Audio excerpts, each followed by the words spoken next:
بسم الله الحمد لله والصلاة والسلام على نبينا محمد وعلى آله وصحبه أجمعين. اللهم انفعنا بما علمتنا وعلمنا ما ينفعنا. سبح اسم ربك الأعلى الذي خلق فسوى والذي قدر فهدى والذي أغوى. سنقرئك فلا تنسى إلا ما شاء الله وما يخفى.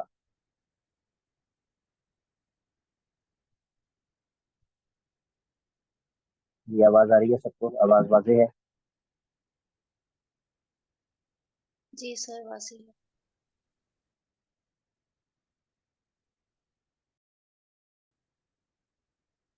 اللهم اغفر لنا ولوالدينا ولمشائخنا ولجميع الحاضرين ولجميع المؤمنين والمؤمنات.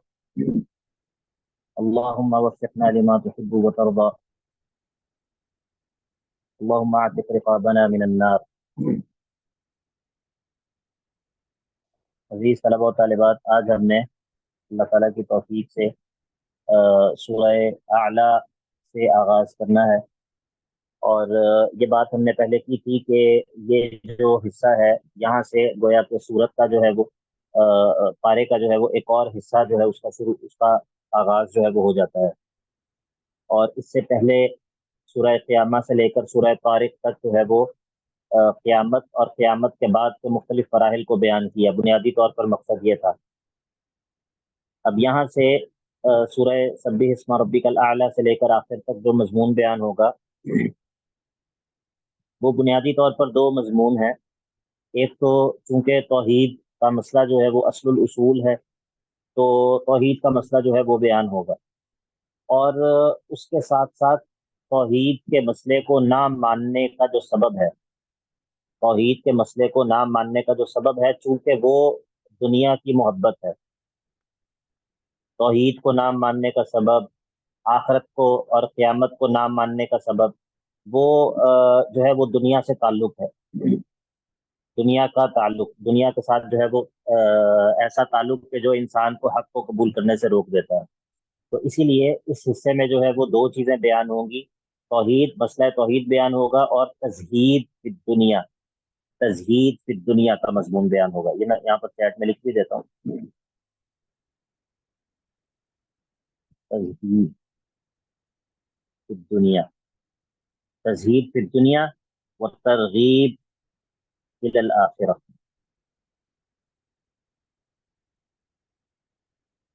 تزہید فی الدنیا و ترغیب الی الآخرہ۔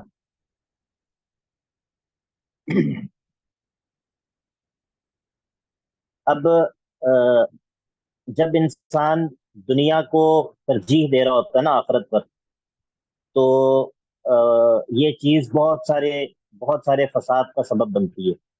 بہت سارا فساد جو ہے اس کا سبب بنیادی طور پر یہ ہوتا ہے کہ انسان دنیا کی محبت کے اندر جو ہے وہ غرق ہوا ہوتا ہے، اور انسان دنیا کو آخرت پر ترجیح دیتا ہوتا ہے۔ بہت سارا فساد جو ہے وہ اس کا سبب یہ ہوتا ہے،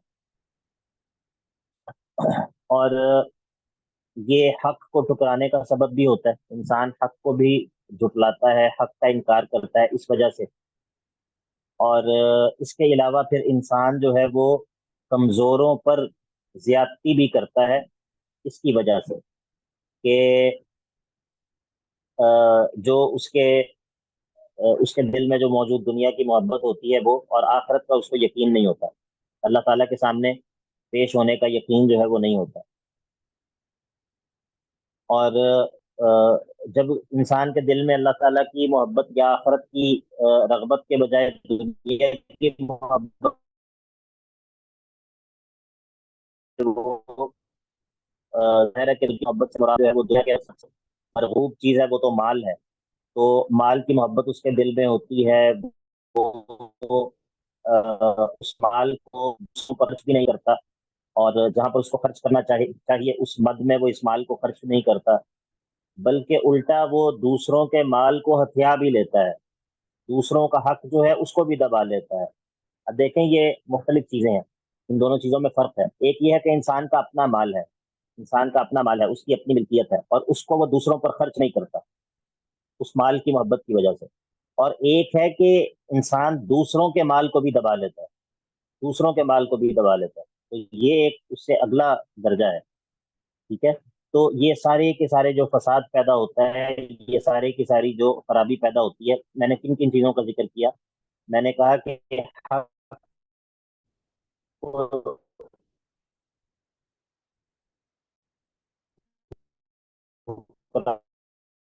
کو بولنا کرنا، توحید یعنی کہ دنیا کی محبت کی وجہ سے، دنیا کی محبت جب انسان پر غالب آ جائے تو اس کا جو اثر ہے وہ انسان کے عقیدے اور ایمان پر بھی پڑتا ہے، انسان کے باطن پر بھی اس کا برا اثر پڑتا ہے، اور پھر انسان کے ظاہر پر اس کے جو ظاہر یعنی کہ اس کا جو عمل ہے اس پر بھی اس کا برا اثر پڑتا ہے، یعنی کہ وہ انسان اپنے مال کے بارے میں بخیل بھی ہو جاتا ہے، اور دوسروں کے مال کے بارے میں حریص بھی ہو جاتا ہے، وہ اپنا مال کسی پر خرچ کرتا بھی نہیں، اور دوسروں کے مال کو دبانے کی کوشش بھی کرتا رہتا ہے، ٹھیک ہے۔ تو یہ سارے معاملات جو ہے وہ اب ان صورتوں میں بیان ہوں گے۔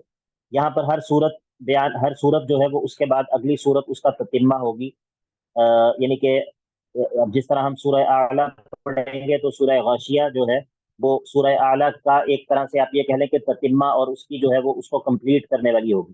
اسی طرح سورہ فجر پڑھیں گے تو سورہ بلد جو ہے وہ ایک طرح سے اس کا تتمہ ہوگی، ٹھیک ہے۔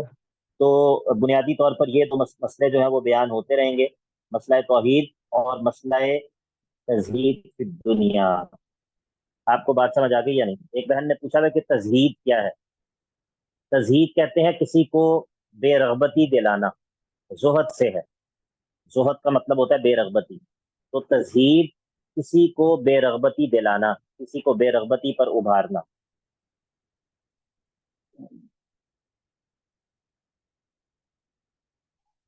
جی، بات سمجھ آ گئی سب کو؟ جی سر۔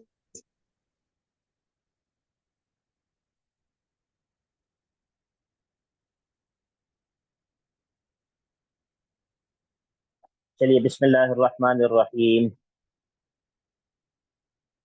سبح اسم ربک الاعلی، سبح اسم ربک الاعلی مکی صورت ہے، اور نام اس کا سورۃ الاعلی ہے، اس کو سورہ سبح اسم ربک الاعلی بھی کہا جاتا ہے۔ سبح اسم ربک الاعلی الذي خلق فسوى والذي قدر فهدى والذي اخرج المرعى فجعله غثاء احوى۔ سورت کے آغاز میں دعوی توحید کو ذکر کیا ہے، سبح اسم ربک الاعلی، اپنے رب کے نام کی پاکی بیان کیجیے، اس کی تنزیہ بیان کیجیے،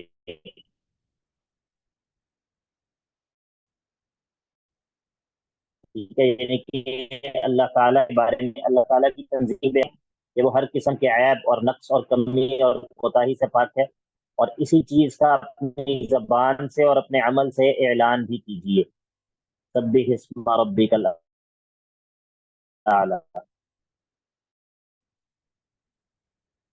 کہتے ہیں کہ رحمان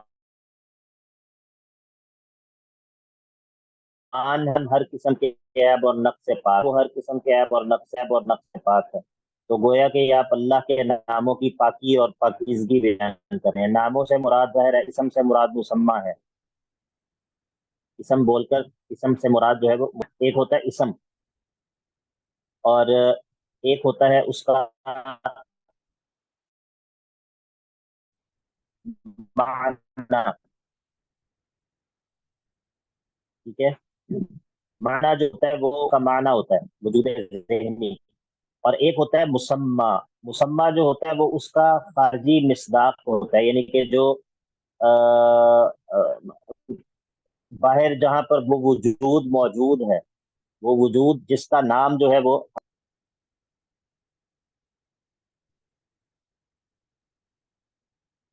اچھا جی، تو سبح اسم ربک الاعلی، اللہ تعالیٰ کی پاکیزگی بیان کیجیے۔ یہاں پر ساتھ الاعلی کی صفت جو ہے نا وہ ذکر کی ہے، سبح اسم ربک الاعلی۔ کوئی بتا سکتا ہے کہ یہاں پر ساتھ ایک ثبوتی صفت کیوں ذکر کی ہے؟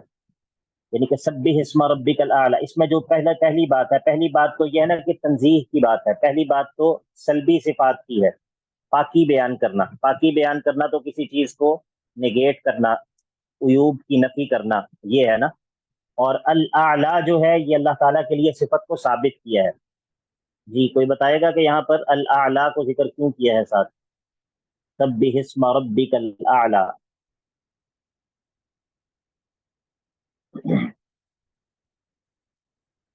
آپ لوگوں نے یہ بات پڑھی تھی کہ جو صرف کسی کی پاکی بیان کرنا، صرف کسی کی پاکی بیان کرنا، یہ کوئی تعریف نہیں ہوتی، یہ کوئی تعریف نہیں ہوتی۔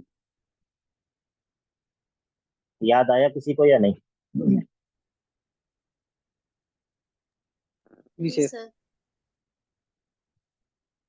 ہاں، جب تک آپ جو ہے وہ ساتھ ثبوتی صفات کو ذکر نہ کریں جن میں اللہ تعالیٰ کے لیے کچھ ثابت کیا جا رہا ہو، اور آپ صرف یہ کہتے رہیں، آپ کسی کی تعریف کریں اور آپ یہ کہتے رہیں کہ آپ جو ہے وہ، آپ نے یہ ایپ بھی نہیں ہے، آپ نے یہ ایپ بھی نہیں ہے، آپ نے یہ برائی بھی نہیں ہے، یہ برائی بھی نہیں ہے، تو یہ کوئی تعریف نہیں ہے، ٹھیک ہے؟ تو اسی لیے اللہ تعالیٰ کی پاکی اور تنزیہ بیان کرتے ہوئے اجمال سے کام لیا جاتا ہے کہ وہ ہر عیب سے پاک ہے، اور ساتھ جو ہے وہ اس کی ثبوتی صفات ذکر کی جاتی ہیں۔